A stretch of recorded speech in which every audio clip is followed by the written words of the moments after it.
What is going on? My name is AlTone, and this is the Husky Steel Commercial Shelving Unit.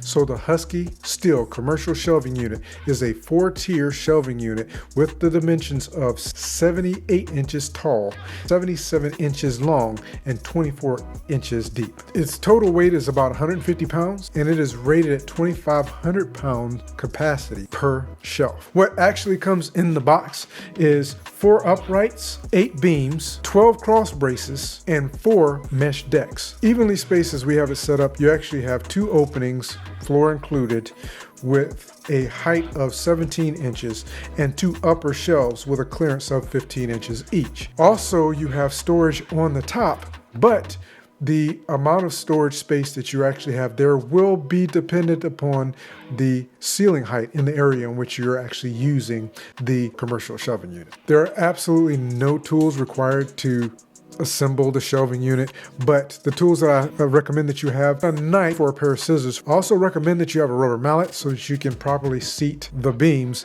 into the uprights. Now, the Husky Steel Commercial Shelving Unit you can put together with only one person. I recommend that you use 2, but I did assemble it by myself. At the most, it'll take you about 15 to 20 minutes to actually assemble an entire shelf. These shelves are great for storage, for garage storage, for any type of storage. They will last forever. They're very, very sturdy. We happen to be using them for business purposes, and with the business growing, we have needed additional storage space. So over the last year, we have accumulated 17. So if you have garage space that you're attempting to organize, or a regular storage area where you would like to put things and keep them neat and protect them from possible damage, then I highly recommend the Husky Steel Commercial Shelving Unit. Thank you so much for watching. Let me know if you have any questions down in the comment section, and have an absolutely fantastic day.